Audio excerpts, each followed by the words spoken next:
Shalom, shalom, shalom, my brothers and sisters on Facebook, YouTube, scattered across the four corners of the earth. Just coming back at you guys. It's your boy Yaki coming back at you. Doing a remake of the Willie Lynch letter. I did it before, but a while ago when I was watching it, I ended up deleting part 1 of it, which forced me to have to do it over. So here I am. The whole reason of me doing this breakdown is because I've noticed that a handful of my generation, older generation, and my next generation, don't know nothing about this letter. You know, they have no knowledge of it. Yet, physically they know all about it. Because they act it out on a daily in their lifespan, in their life. It's being manifested daily throughout their life. So I was speaking to one of my older cousins about this. He was talking to me about some things he was going through with his woman, and I just had to ask him, "Have you heard about the Willie Lynch letter?" And he looked at me and said, "No." Like wow, it just caught me by surprise. Like seriously.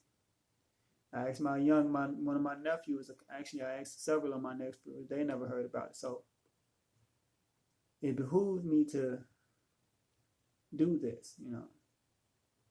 It became an urgent thing for me. So let's get this started. All right, it says, this speech was said to have been delivered by Willie Lynch on the banks of the James River on the colony of Virginia in 1712. Lynch was a British slave owner in the West Indies. He was invited to the colony of Virginia in 1712 to teach his methods to slave owners there. This is the beginning of the Willie Lynch letter.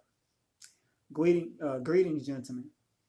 I greet you here on the bank of the James River in the year of our Lord 1712. I want to read that back real quick. I want y'all to catch on to this. It says, greetings, gentlemen. I greet you here on the bank of the James River in the year of our Lord. And Lord is capital L-O-R-D. All right, so according to the scriptures, right? How the Christianic world say it? Big L, Lord, is for he who created all things, or Jesus, right? How they want to put it, since they say God is Lord and God is the Father, the Son, and the Holy Ghost. So it really doesn't matter if I say he is the power who created it according to them, right? Okay, so big L, Lord, is supposed to be for he who created all things, right? So if that's the case, at this time our ancestors didn't speak the same language as those whom he is talking to right now. So what Lord is it that he's talking about? How is it that we worship the same Lord as them when we didn't worship the same Lord back then as them? For your understanding, that's the only reason why I'm using the term Lord. Let's move on. After that, he says, first, I shall thank you, the gentlemen of the colony of Virginia, for bringing me here. I am here to help you solve some of your problems with slaves. Your invitation reached me on my modest plantation in the West Indies, where I have experimented with some of the newest and still the oldest methods for control of slaves. Ancient Rome will envy us if my program is implemented. As our boat sails south on the James River, named for our illustrious king, whose version of the Bible we cherish, I saw enough to know that your problem is not unique. You hear that? Let me read that over. As our boat sails south on the James River, named for our illustrious king, whose version of the Bible we cherish. That's your King James version, my peoples. So they had this Bible even during that time, or this time, when our ancestors didn't speak their language, nor worship the same Lord that they worshiped. So how is it that we're worshiping the same Lord they worshiped back then now to this day? which is the same Lord they used against us, against our ancestors, to enslave us and to do all the heinous and hideous things they have done to us. I find that strange. So how can we say that this book, this Bible, is our history book, knowing these things? Now, I'm not saying that our history is not in it. Yeah, it's part of our history is in it, but not all of it. This is where you have to do your thorough and digging research. You have to dig and do thorough research.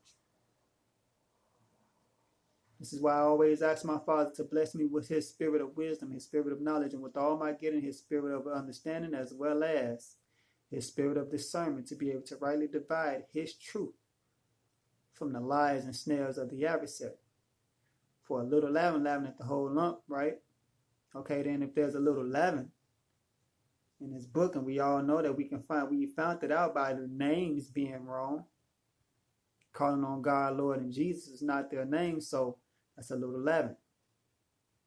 According to the scriptures, if a little leaven leaveneth the whole lump, then we might want to do a lot of digging and thorough research on that Bible in regards to what it is that they are not telling us that's true, and what it is that they are telling us that's a lie, so we can be able to rightly divide the truth from the lies. For our Father is truth.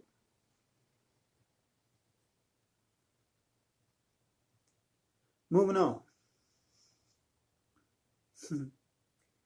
While Rome used cords of wood as crosses for standing human bodies along its highways in great numbers, you are here using the tree and the rope on occasions. I caught the whiff of a dead slave hanging from a tree a couple miles back. You are not only losing valuable stock by hangings, you are having uprisings, slaves are running away, your crops are sometimes left in the fields too long for maximum profit. You suffer occasional fires. Your animals are killed.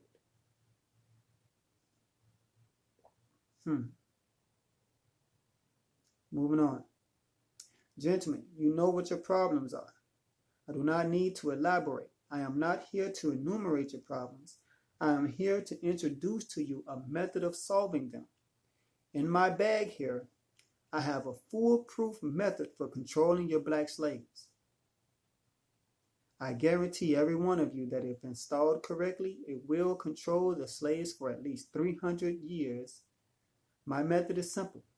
Any member of your family or your overseers can use it.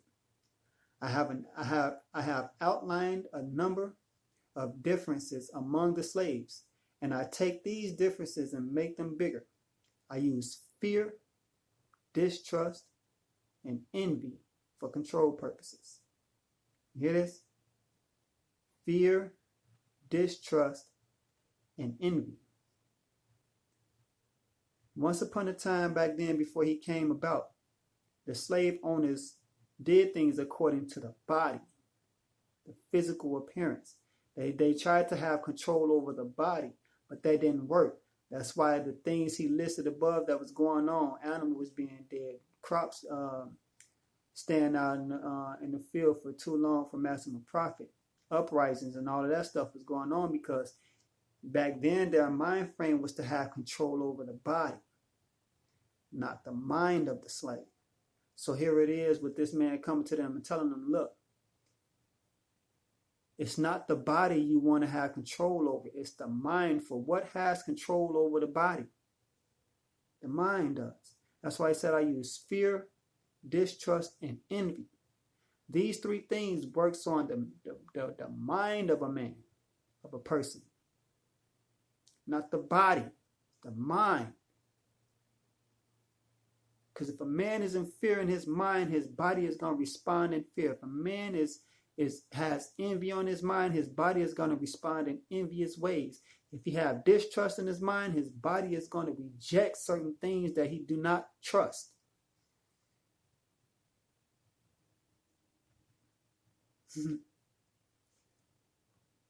These methods have worked on my modest plantation in the West Indies, and it will work throughout the South. Take this simple little list of differences and think about them. On top of my list is age, but it is only there because it starts with an A. The second is color or shade. There is intelligence, size, sex, size of plantation, status on plantations, attitude of owners, whether the slaves live in the valley, on a hill, east, west, north, south, have fine hair or coarse hair, or is tall or short. Now that you have a list of differences, I shall give you an outline of action. But before that, I shall assure you that distrust is stronger than trust, and envy stronger than adulation, respect, or admiration. Adulation is another way of saying admire or admire or praise. So he just gave you a rundown on a list of what all he had. And he said, I use fear, distrust, and envy to control all of these things within these slaves. But let's read on. I'm going to break it down a little bit more for you. All right. The black slaves, after receiving this indoctrination, shall carry on and will become self-refueling and self-regenerated for hundreds of years, maybe thousands. Don't forget, you must pitch the old black male versus the young black male. And the young black male against the old black male. You must use the dark-skinned slave versus the light-skinned slave, and the light-skinned slave versus the dark-skinned slave. You must use the female versus the male, and the male versus the female. You must also have white servants and overseers who distrust all blacks. But it is necessary that your slaves trust and depend on us. They must love, respect, and trust only us. So, fear, distrust, and envy are the three keys to control of the list that was ran down to you. So it don't have anything to do with having them distrust the owners, the slave owners, because we already distrust them from the beginning. That's why we rebelled against them. Our ancestors rebelled against them whenever they had that opportunity, because they didn't trust them. So this is what they had to do. They had to reverse that onto them distrusting themselves and envying themselves and having fear for themselves. I know y'all seen the Django. They had them two men in there fighting, and I believe one of them had to kill the other. I know all the black shows that y'all have seen, the slavery shows that y'all have seen, shows this very principle in it. How to get us to war against each other. And you see it being manifested throughout your daily life. Every time you cut on the TV, every time you step outside your door, every time you hit the block with your buddies, every time you in your own household, you see these very things working at its finest as well.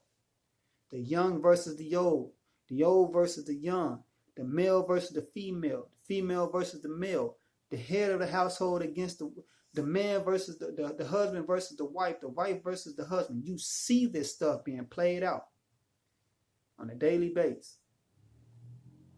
All because we fear one another. We don't trust one another. And we envy one another. I don't have to break those three words down because you know what fear is. Let the police ride up on you and hit that whoop whoop. You're going to feel it. That's a feeling of fear. You already know what distrust is because you can't even trust the mate you're with. Although you say you love them, you don't trust them.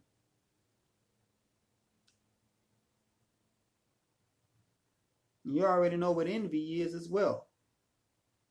Let someone pop up and have a type of swagger or whatever type of jewelry or whatever they got on them. You know you're going to hate on them.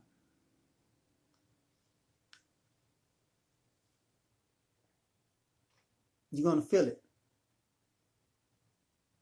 You've seen it if you haven't. So you know what it means. You know what fear, distrust,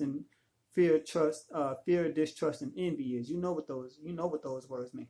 So let's move on. Gentlemen, these kits are your keys to control. Use them. Have your wives and children use them. Never miss an opportunity. If used intensely For 1 year, the slaves themselves will remain perpetually distrustful. Thank you, gentlemen. First bullet.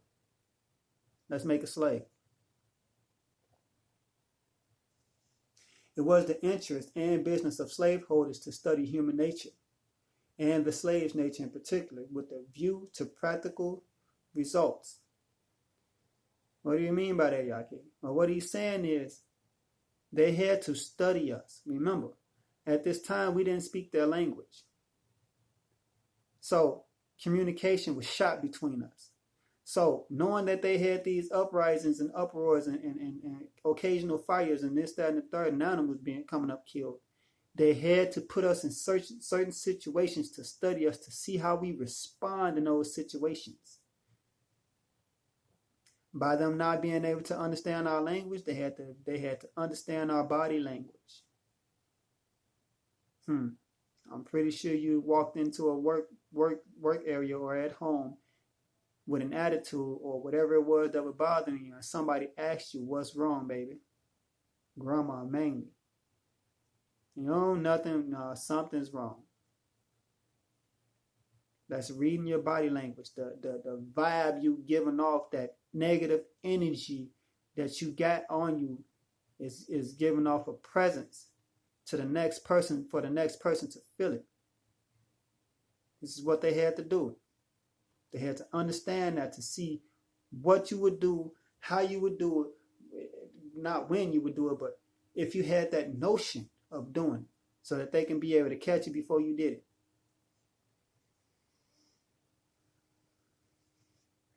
Moving on, it says, I and many of them attained astonishing proficiency in this direction.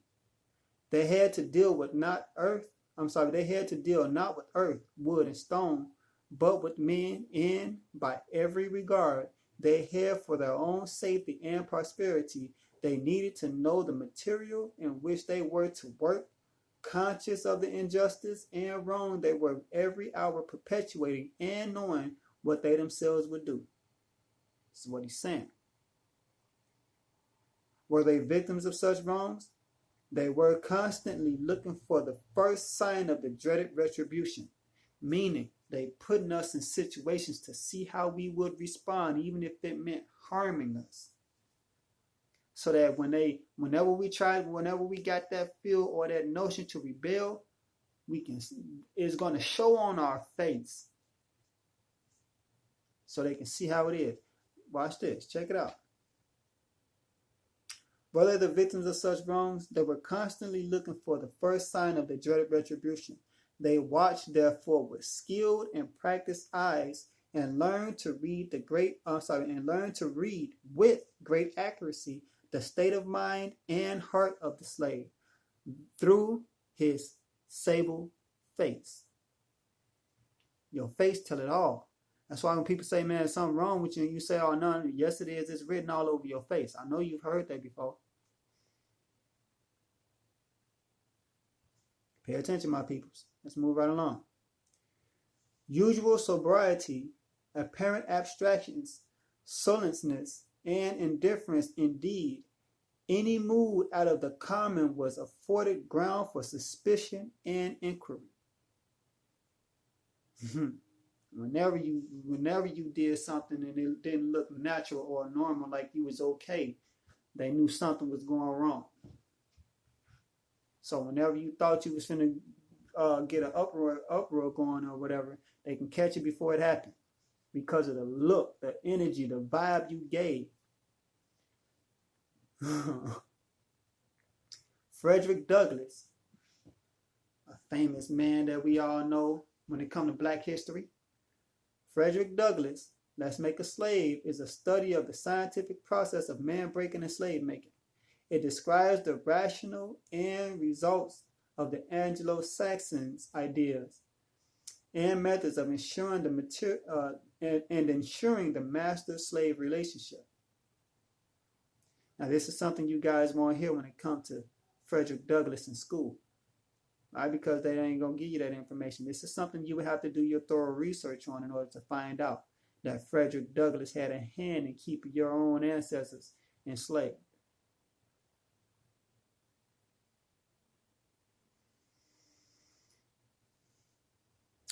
Let's make a slave the original and development of a social being called the Negro.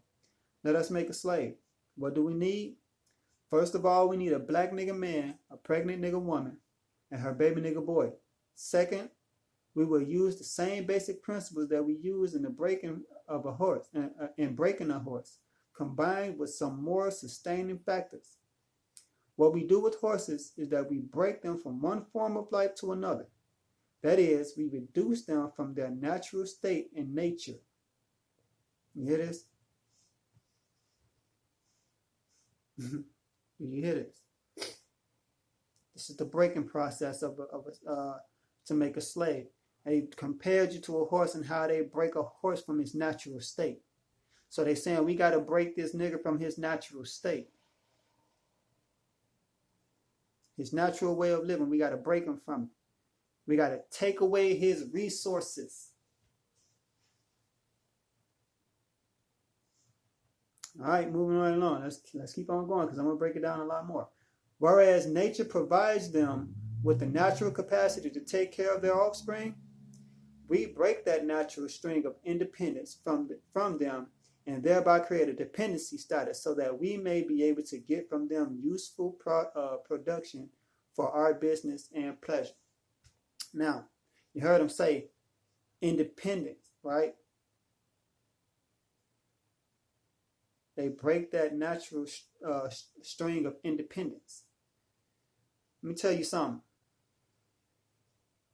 According to the Bible, there's no such thing as independence. There's only a dependent status. For the woman depended on the husband. The husband depended on Yah. Now, I know a lot of y'all going to say Yahushua first and then Yah. No. It's Yah, man, woman, then child. That's the original setup.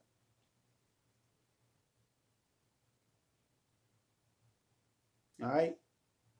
Woman depended on man just like woman depended on man for the things, the necessities that she needed to survive.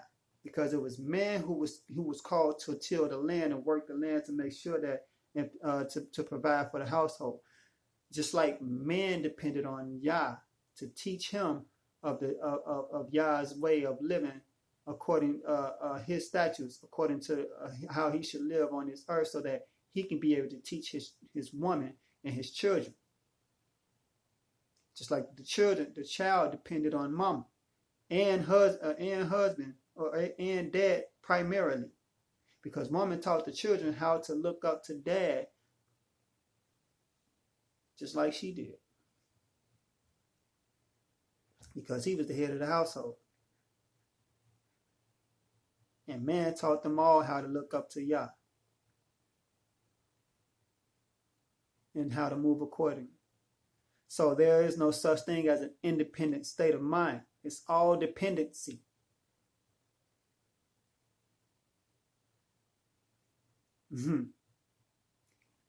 So we break that natural strong string of independence from them and thereby create a dependency status so that we may be able to get from them useful production for our business and pleasure. Meaning that no longer do they want them to depend, no longer did they want us to depend on whom we normally or whom we naturally would depend on, but they want us to depend on them. By them taking our resources and our natural way of living, now we have to depend on them to provide us with those things when it was Yah first and foremost who provided it for us.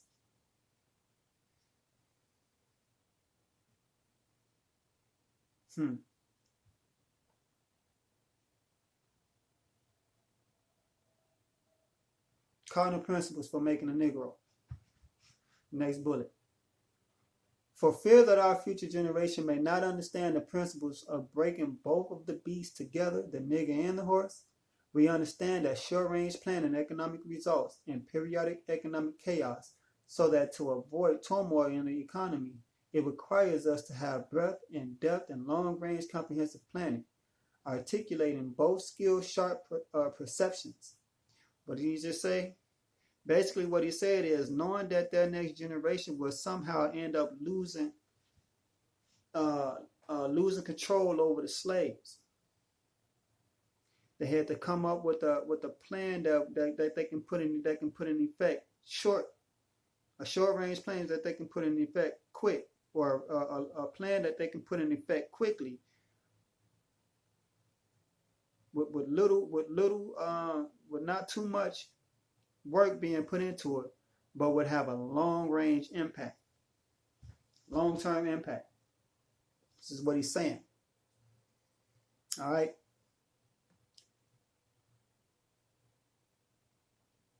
This is moving right along. He says, we lay down the following principles for long-range comprehensive economic planning. Both horse and niggers are no good to the economy in the wild or natural state. Well, what is he saying, Yaki? He said, your natural way of living is not good to their economics. It's a threat to their economics. So if they let you go natural, they won't make a profit. So they got to get rid of your natural way of living. Breaking you from one way of living and forming you into a whole nother way of living.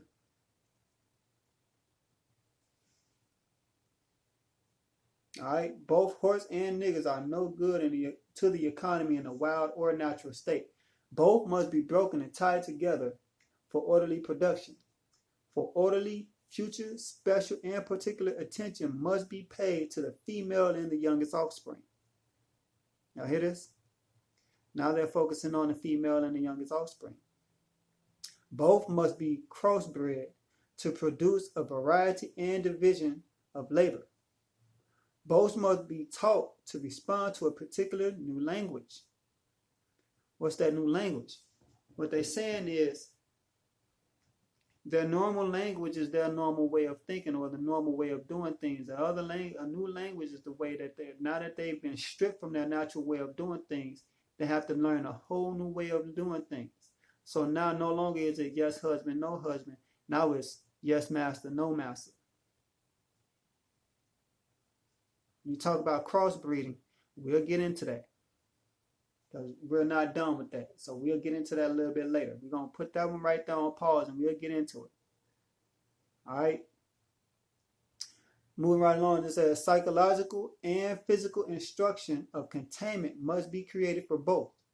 Behold the 6 cardinal principles as truth to be self-evident based upon following the discourse concerning the economics of breaking and tying the horse and the nigger together, all inclusive of the 6 principles laid down above.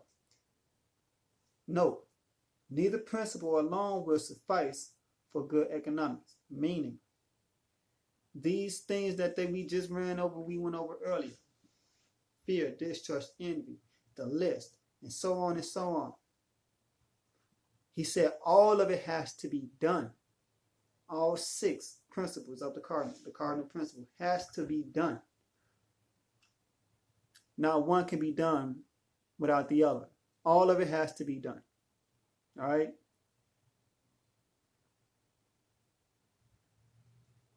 One principle left out will not be good enough. Suffice is good. All right? All principles must be employed for orderly good of the nation. Accordingly, both the wild horse and the wild or natural nigger is dangerous even if captured, for they will have the tendency to seek their customary freedom. In doing so, might kill you in your sleep. You cannot rest. They sleep while you are awake and are awake while you are asleep. They are dangerous near the family house, and it requires too much labor to watch them away from the house. Above all, you cannot get them to work in the natural state. That's why earlier he was saying, look, you got occasional fires. Your stock is being hung. Your product is being left in the field for maximum profit. Because at the time we was in our natural state of mind, we had that tendency to rebel against that which was hindering us from living the way that we know we should be living according to. No man was created to work for the next man, to better or profit the next man. We was all created to work for us, to work for self and for family. When it come down to a man that don't work, don't eat, it didn't mean nothing about going out here working for working for the next man.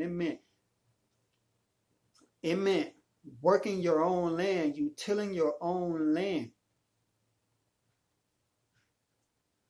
Money didn't exist back then. So it was all about what it was that you did when you went out into your own field, your own land, and worked that land to grow your crop, to grow your product, to grow your food, so that you and your family may eat. That's what a man don't work, don't eat is all about. Just like here. That's why, because they know, because a man back then, we knew that we worked for self in our family, not for the next man. So they saying in a natural state, it won't work for their economics because they're trying to get us to work for them so that they won't have to do anything.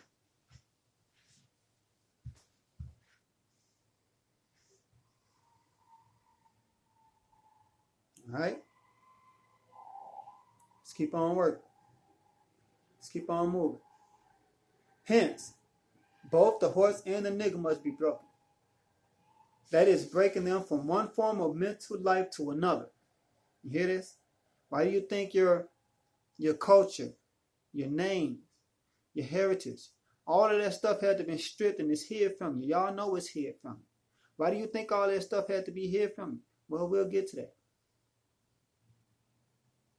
Not only because what we just heard, they had to take it away from us and that it won't work in their economics.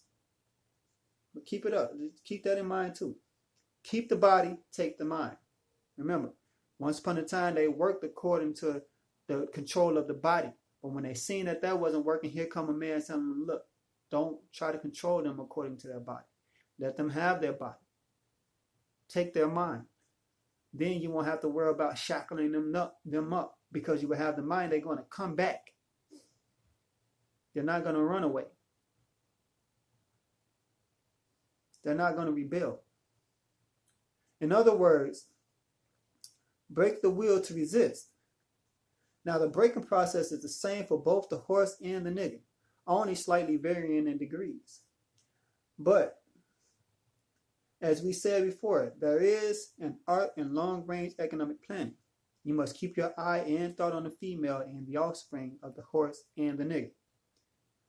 A brief discourse and offspring development will shed light on the key to sound economic principles. Pay little attention to the generation of original breaking, but concentrate on future generation. You hear this, right? So, for us grown-ups and our elders, their attention is not on us no more. So who do you think their attention is on? Especially us men, we men. It's not on us no more. Their attention is focused on the woman and the child, and you women that's soon to have children. That's where their attention is now focused on. Remember, he says self-refueling and self-generating. This is what they're looking for.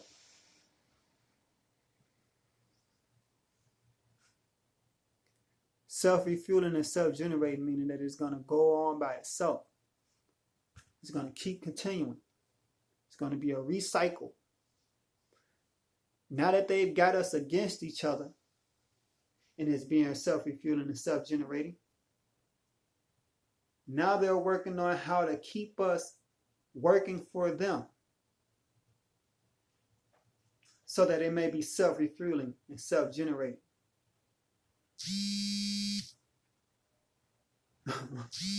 Y'all better pay attention to this. Let me show you something. Moving on, it says, therefore, hold on, people.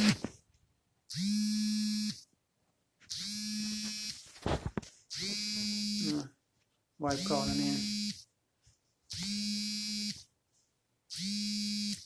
It says, therefore, if you break the female mother, she will break the offspring in its early years of development. And when the offspring is old enough to work, she will deliver it up to you. for her normal female protective tendencies would have been lost in the original breaking process.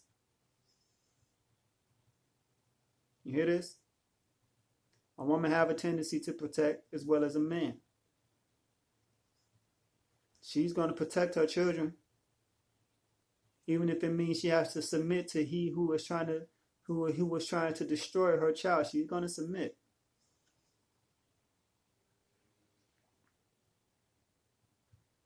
And they're saying the same thing. By her being submissive to him who has the ability to destroy her and her child, to save her life, she's going to submit. And to save her child's life, she's going to teach that child how to submit.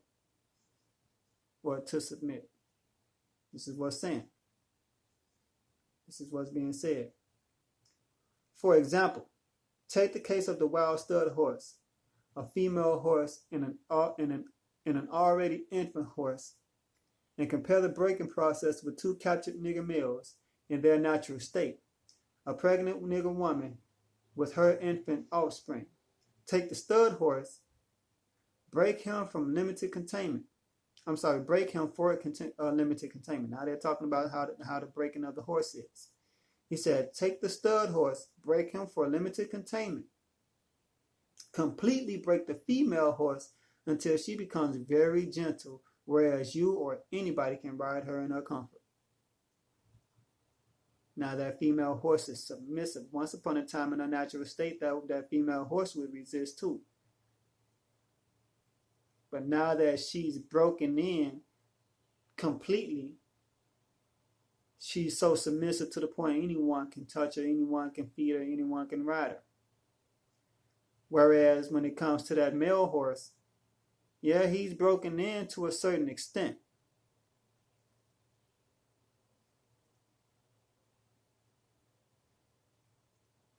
All right. Moving on, it says, breed the mar and the stud until you have the desired offspring. Meaning, okay, one offspring come. Say it's a male horse. That's the first offspring. That male horse end up having the tendency of his daddy. So he's kind of rebellious, but at the same time, he would still submit a little bit here and there. That could be to a point where they don't want it because they want it to be entirely submissive like the mother is. So lo and behold, this same horse has another horse, and it's a male horse. Now, this second horse, infant horse, come about, and it's entirely submissive like the mother is. Whom do you think they're going to go with first? That submissive horse. They're going to take that submissive horse, and they might end up killing the other horse that rebels every now and then.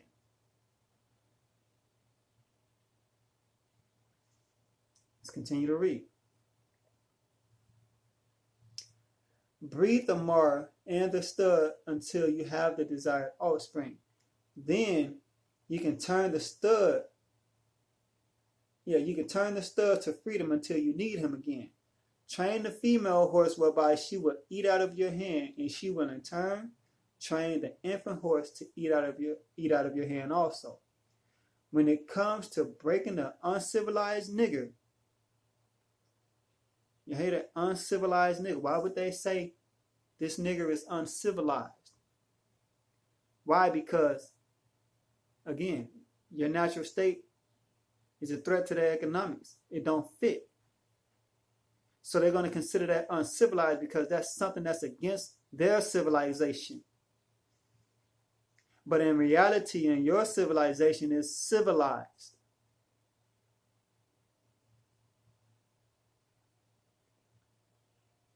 Read that again. When it comes to breaking the uncivilized nigger, use the same process, but vary the degree and step up the pressure, so as to do a complete reversal of the mind.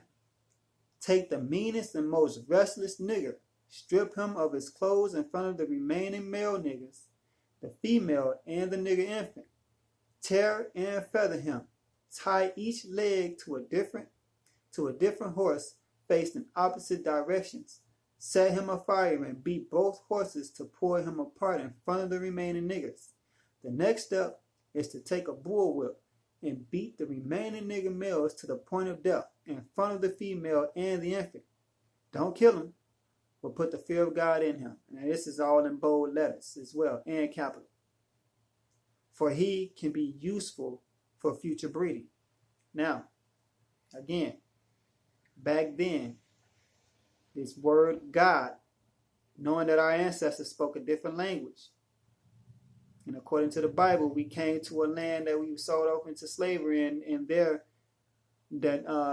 so to a land that our ancestors and our leaders would not know nothing of, and there we will worship gods of wood and stone. So who is it that we're worshiping now, when this is the same book that was used back then during this time, King James Version?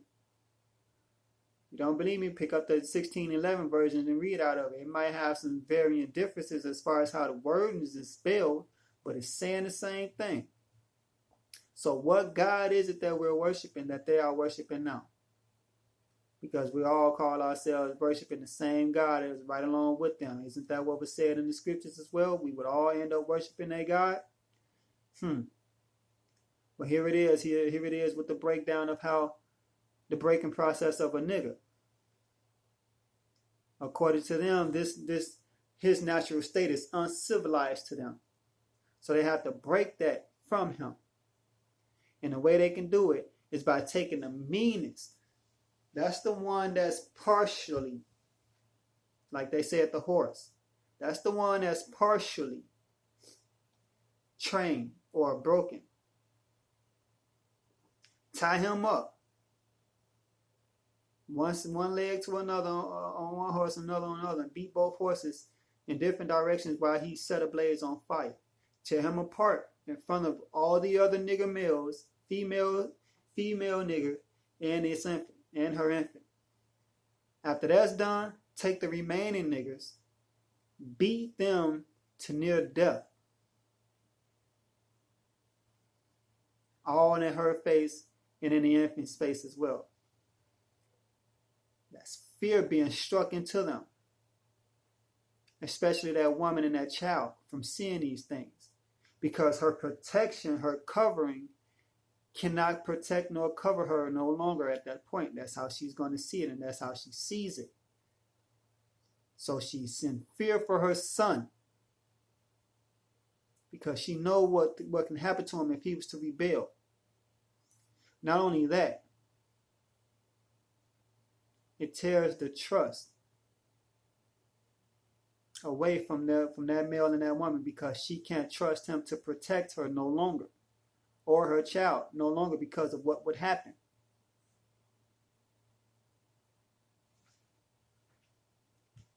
Mental, not physical, mental. They're working on how to mentally train you, get you trained in on their system, and how to continue to obey them so that it can be self-refueling, self-generating.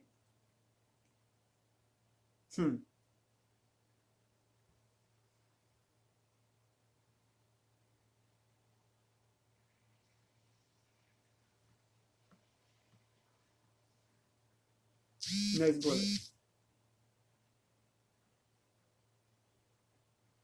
Next bullet. The breaking process of the African woman.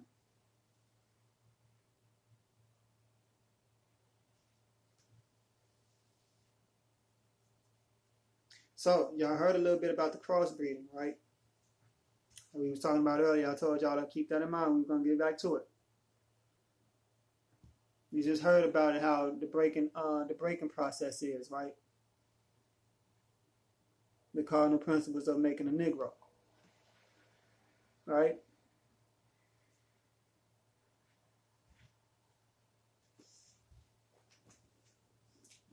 Take that child, take that woman, and that man, or that horse, and do things to him, make that woman submissive, and halfway make the man submissive, and have them mate. Take the man away, let him go, remove him from out of there, and keep the woman and the child, because that's where their main focus is on. So now that you have the woman teaching the child and the woman teaching the child how to be submissive, like how she is, to eat from the hands of the master until they get the desired breed. meaning that child that's fully submissive to them.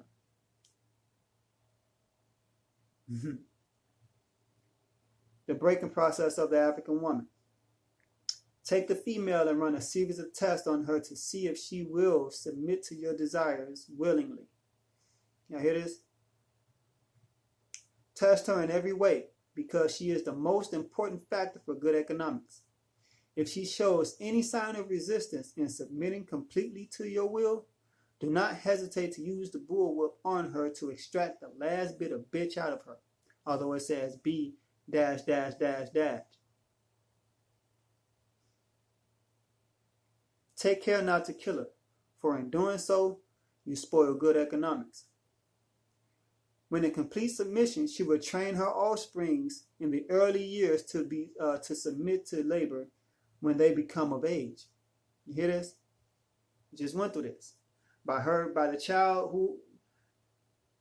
who is it that the child is learning from? The mother. Right?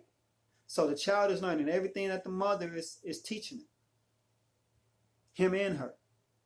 So when that child gets to a certain age, or what they say in here is age 16. Just like how it is up in our society. It might have moved down a couple of years, but when you get to a certain age, you're now able to go to work. And what is it that parents do? They send their kids off to go work for the next man. Not for themselves, but for the next man.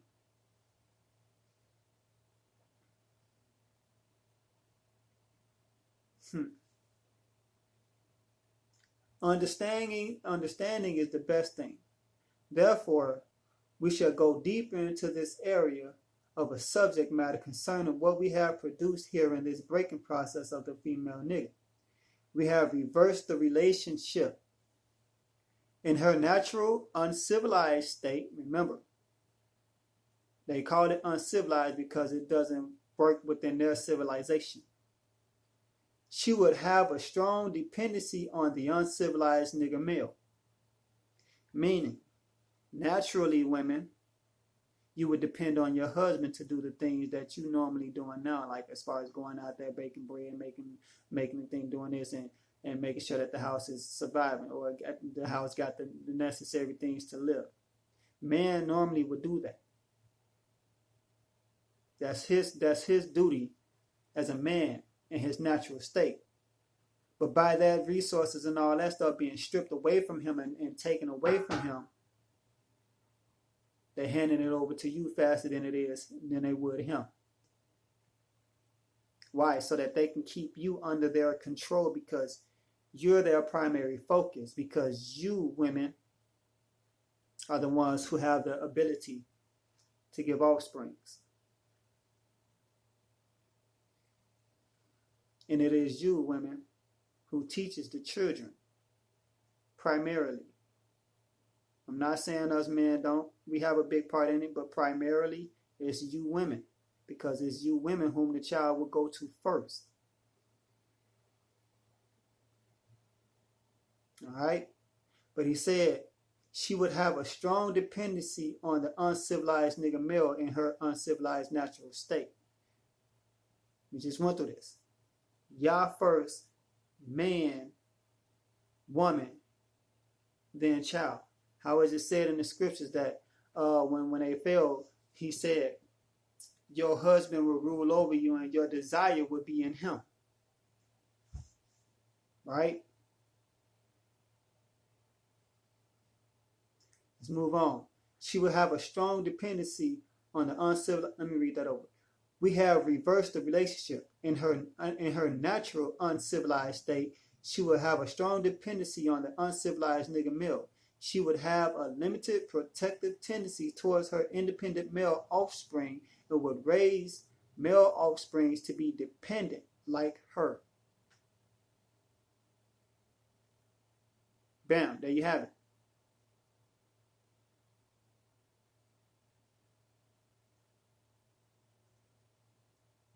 It just said, this woman would teach this child to be dependent like her. Nature had provided for this type of balance. We reverse nature by burning and pulling a civilized nigga apart. Hold on, I'm gonna pause right there. He just said, we reverse the nature by burning and pulling a civilized nigger apart. Earlier, a few passages beforehand, he's called this nigger uncivilized. Why later on down the line, he would say, by pulling a civilized nigger apart. Because they know that the way that this nigga lived was a natural state, so it's civilized to him and his way of living. But when it comes to you wanting somebody to live according to your statutes and your ways, the way he normally would live would now be considered uncivilized in your civilization.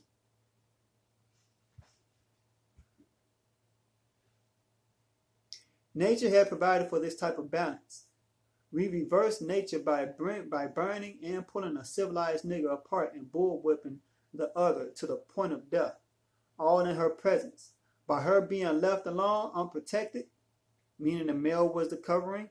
Like if you put a cover over the table, that cover will protect the table from any type of spills or scratches, depending on how thick that table and strong that cover is. All right. By her being left alone, unprotected, with the male image destroyed. The male image. What image is this man created in? According to the scriptures, he's created in the image of his heavenly Father. All right. So not only is this male image gone, but the image of Yah is no longer there as well. Which means the orders, the statutes and commandments of Yah is no longer there as well.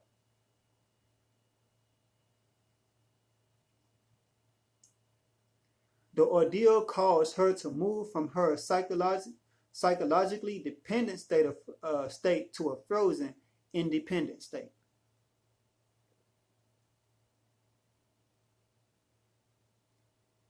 Moving right along. Well, let me say something. Again, there's no such thing as independent, because man depended on Yah. Woman depended on man. Child depended on parents. Mother primarily, because that's who the child was around the most. So she never fell into an independent state. What they're actually telling you is she fell into an independency state, meaning she's independency of, because the normal dependency she would have her dependency in is no longer there. So now she's looking for it elsewhere. And she can only find it from he who have those resources, who took it from her natural dependence. So she's still in dependency. She's not independent. She's not doing anything by herself. You women are not doing nothing by yourself. I don't care how big and how much money you got and what you think you made. You didn't do it by yourself. You had someone helping you or providing it to you. You had this system. You got this system. This system is all about you, as you hear. Their focus is on you and their offspring. You primarily, because you are the ones who carry the offsprings and teaches the offspring. So the system is in favor of you, women.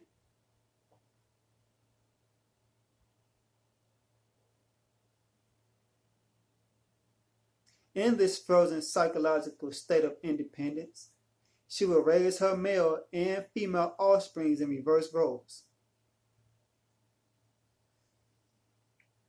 But remember earlier, we heard that when she have a child, she's gonna raise the child to be like her, right? Dependent, because the son, they said that the boy would be dependent, like her. So how all of a sudden now down here she's independent, when she's still from the beginning, she's still in a dependency state of mind. She's still relying on.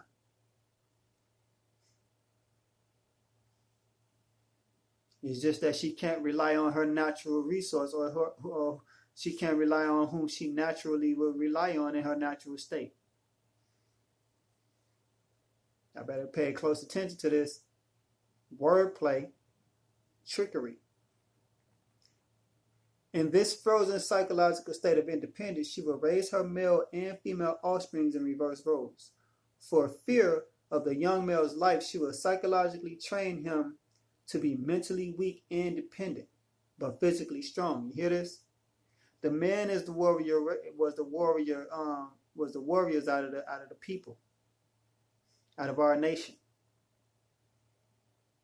Physically weak or mentally weak, meaning no longer does he have that warrior tendency to rebel against that which he knows is against him, is working against him and his family. He would no longer want to rebel against it. If anything, he would submit himself. He would depend on it out of fear for his life, because mama is in fear for his life. So whenever if a child was born and he had that tendency to want to fight against that which is harming him and stopping him from doing what it is that he should be doing, mama's telling him, no, baby, don't do this. You do what he say, because he can kill you. He gonna kill you, and I don't want you to die.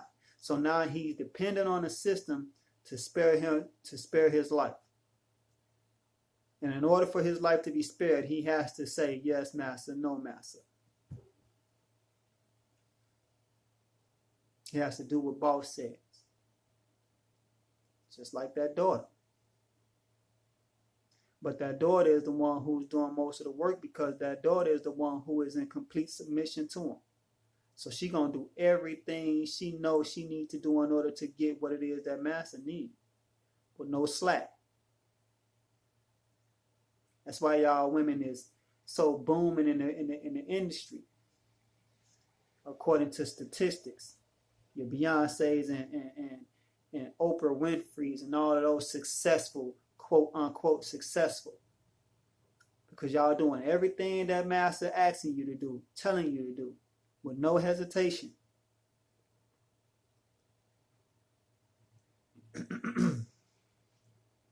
For fear of the young male's life, she will psychologically train him to be mentally weak and dependent, but physically strong. Because she has become psychologically independent, she will train her female offspring to be psychologically independent. Remember, there's no such thing as independent. She's still dependent on the system, so she is, in all reality, psychologically, it should say, because she has become psychologically dependent on the system, she would train her female offspring to be psychologically dependent on the system. But you've got the nigger woman out front and the nigger man behind and scared. This is a perfect situation for sound sleep and economics. Why? Because the man is not resisting. He's not causing uproars or any of that no more. But the woman is out there doing what it was that they was trying to get the man to do. But the woman is doing it better than the man, because she completely submitted herself to him. Before the breaking process, we had to be alertly on guard at all times. Now we can sleep soundly, for out of frozen fear, his woman stands guard for us, meaning she's protecting him now. Why? Because, like we just got to go on. No, baby, don't. No, son, don't. No, don't do this. I don't want you to die. You will lose your life. Don't. Or, let's look at how it is nowadays. Nigga, you ain't make this. I made this. I got to go get this money. You ain't finna stop that. And you do. Right when the man say, look, no, let's not do it that way, and try to take control over his household, he go that woman stepping over him. Kick him out. So on and so on. Run to the system, the government, welfare, whatever you want to call it.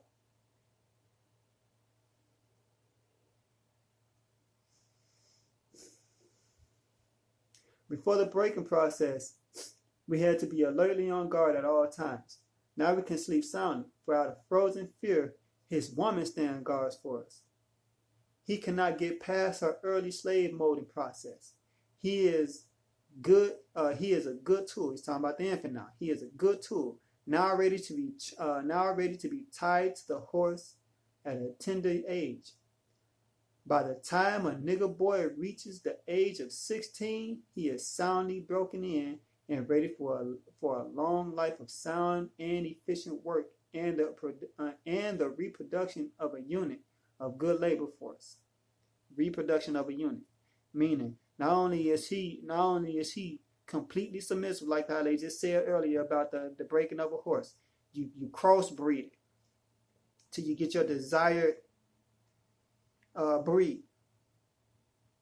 Now that you got your desired breed, that breed that's going to do and submit himself, just like how mom is. And it ain't got nothing to do with independency. It's all about dependency, because when a woman depended on her husband, she submitted herself to her husband and everything. Ain't that what the scripture says? Woman, submit yourself unto your husband in all things. This is exactly what the woman is doing when it comes to the system. She's submitting herself to the system in all things. And she's training her children up to do the very same thing.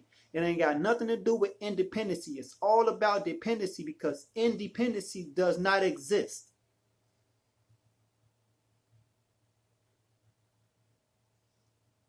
And now he's at a reproduction of a unit of good labor force. So when he gets older and he finds a woman and they have their kids, a self-regenerating, self-refueling cycle keeps going.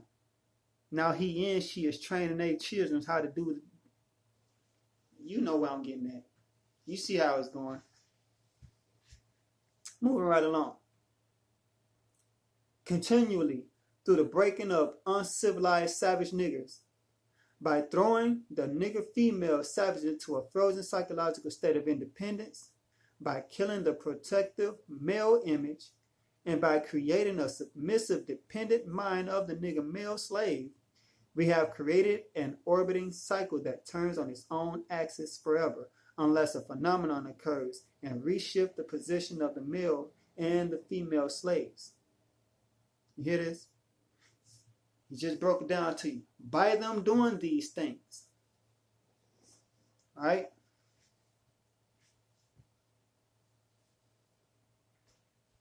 They've created an orbiting cycle. An orbiting cycle means something that continues to go. And it's turning on its own axis, meaning there's nothing that's making it turn. It's just turning on its own. Forever.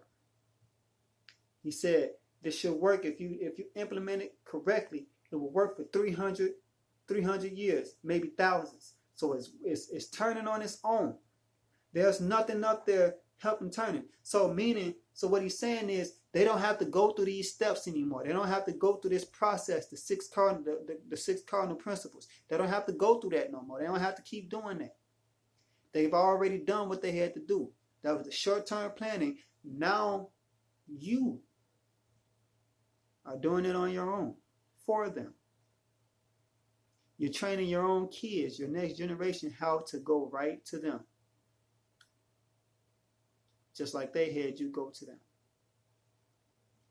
They force you, you forcing your kids.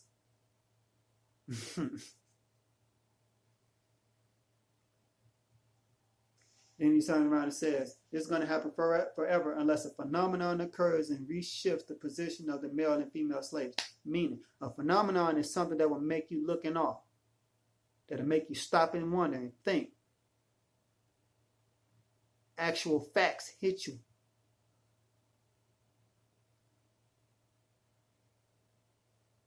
A reshift. I mean, okay, now that you know how your natural way of living is,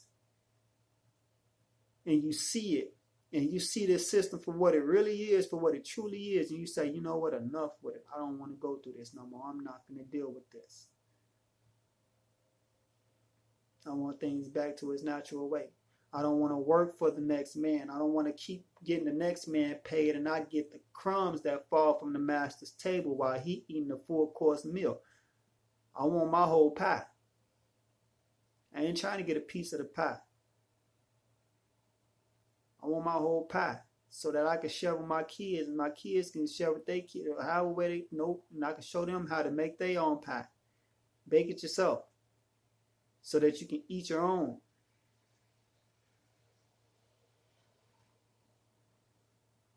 Play with it.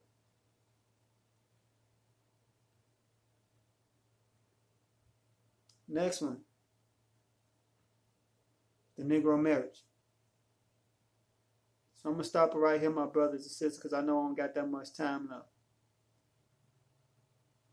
So until then, y'all bless thee, y'all keep it. Y'all make his face shine upon thee. Y'all lift up his countenance upon thee and be gracious unto thee and give you peace. May he watch over, keep, and protect you from all seen and unseen danger, all wicked and demonic spirits, pestilence, diseases, and fiery darts. The adversary will use against you shall not or will not prosper. May he navigate and direct you guys' path on your way to work, on your way to school, on your way back home, so that you can make it back home safe and sound and in one piece. And may he give you elders and imams, favor with your colleagues, supervisors, and customers, and your children's favor with your classmates and teachers. And bless y'all's hands to do y'all's work as if you're doing it unto him, so that whatever your hands touch, it shall be blessed in Yah's precious and mighty name. Hallelujah.